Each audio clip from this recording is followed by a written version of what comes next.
Okay, hi everyone. My name is Daniel Wong. I will be going over a minimum cost optimization case for you guys. This will be for MBA 280, Value Chain Integration, a graduate course taught at California State University, Sacramento. I will be speaking on behalf of Team 1, which consists of members Daniel Cohen, Alex Proshak, Noel Esguerra, and myself. The case is by Honorio F. Carino and Clinton H. Lenore Jr., published in 1988, entitled Optimizing Wood Procurement in Cabinet Manufacturing, Interfaces Volume 18, Number 2, pages 10 to 19.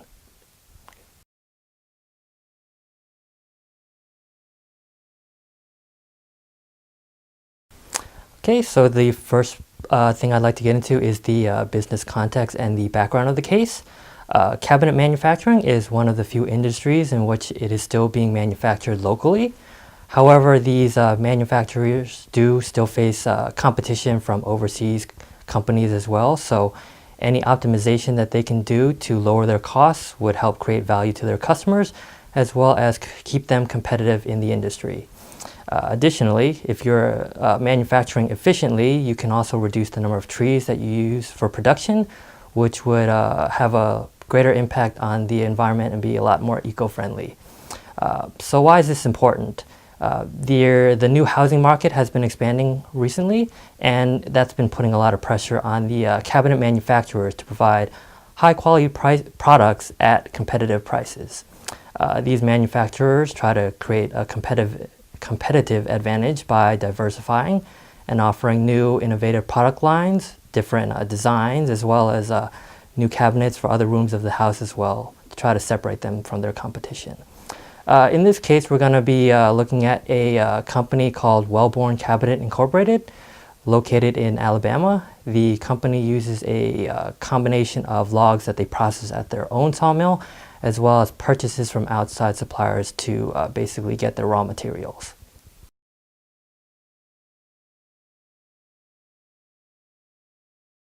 Okay, so what we wanted to do for this case is we wanted to do a optimization formulation where we look at the different decision variables, constraints, and goals of the company and try to find the best optimal solution for them.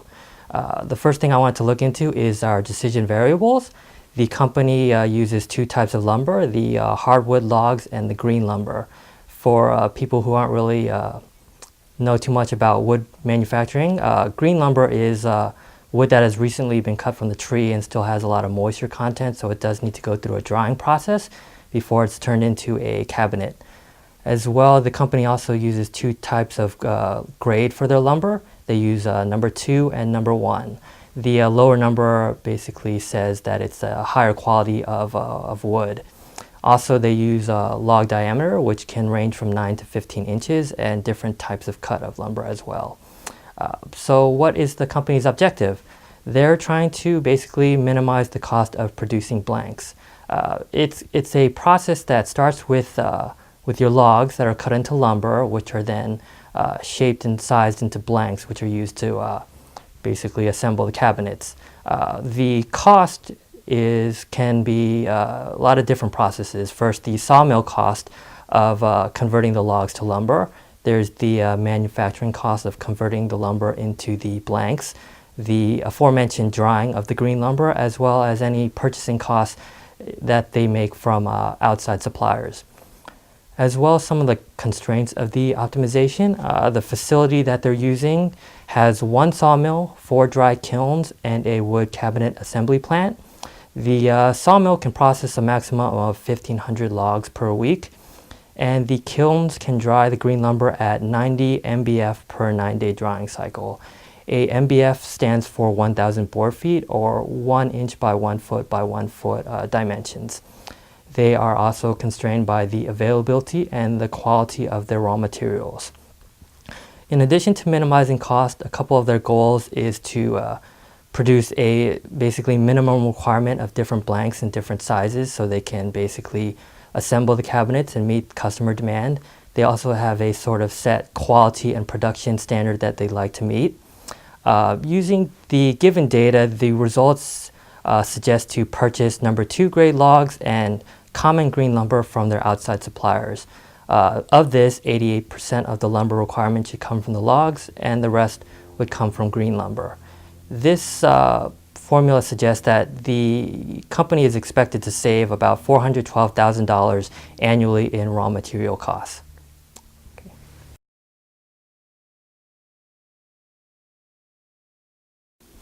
Okay, so another thing that we wanted to look at is the problem scale. I know in the optimization formula there's a lot of constraints and decision variables, but there are also other objectives that the company can try to pursue to better minimize their costs. One thing we wanted to look at is the quantity, type, and size of the lumber.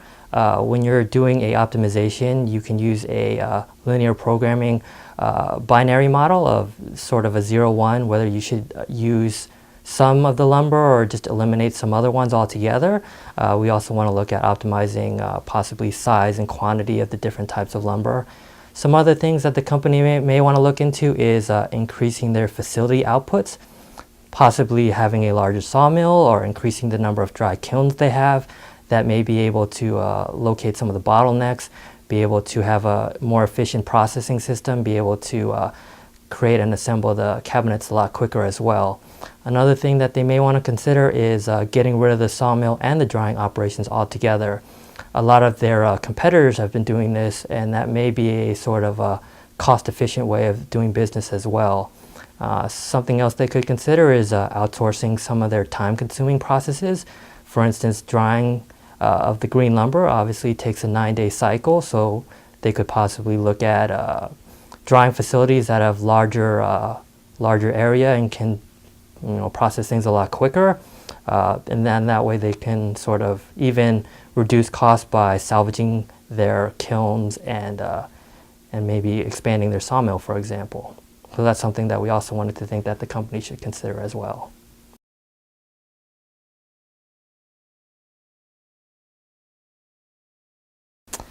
Okay, so some of the challenges that the company faces, right now they're only considering 2 types of wood logs and lumber that they're using. Obviously, with the expanding housing market, there's a lot of different new houses being built, different designs.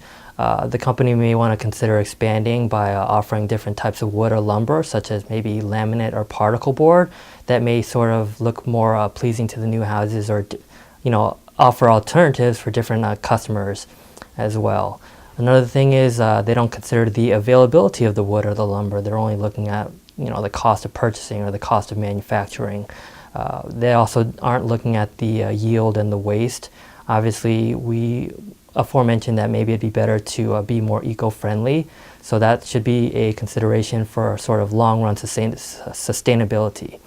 Another thing is they're not considering the buyer's price, or basically what a customer is willing to pay for the different type of wood.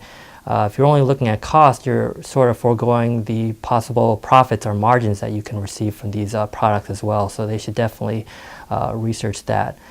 And lastly, it's not really taking into account seasonal availability or prices of or price changes, as there's new competition and also different wood availability, maybe during different parts of the season, that could definitely affect operations as well.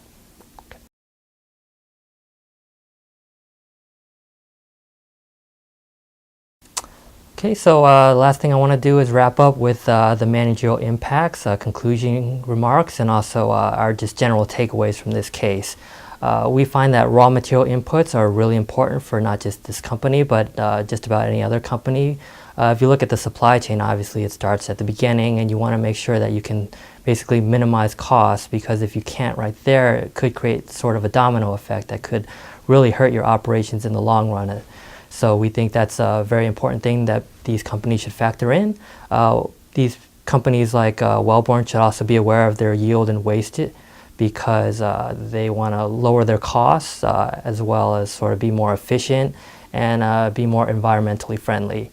Optimizing raw materials definitely brings down the cost and allows for a stronger economy, better margins, and better competition actually as well. We think that when you're looking at just an individual case, you also want to look at sort of things on a larger scale, like competitors and overseas corporations, they definitely can benefit as well from doing this type of analysis on the materials they use and their manufacturing processes. We also think that optimization really helps to locate future bottlenecks, and if you can locate those early on, it definitely would help you in the long run as well. So those are just some of our general remarks and takeaways. I just want to thank everyone for listening, and that concludes our report. Thank you very much. Stay classy, Sacramento. Team 1 out.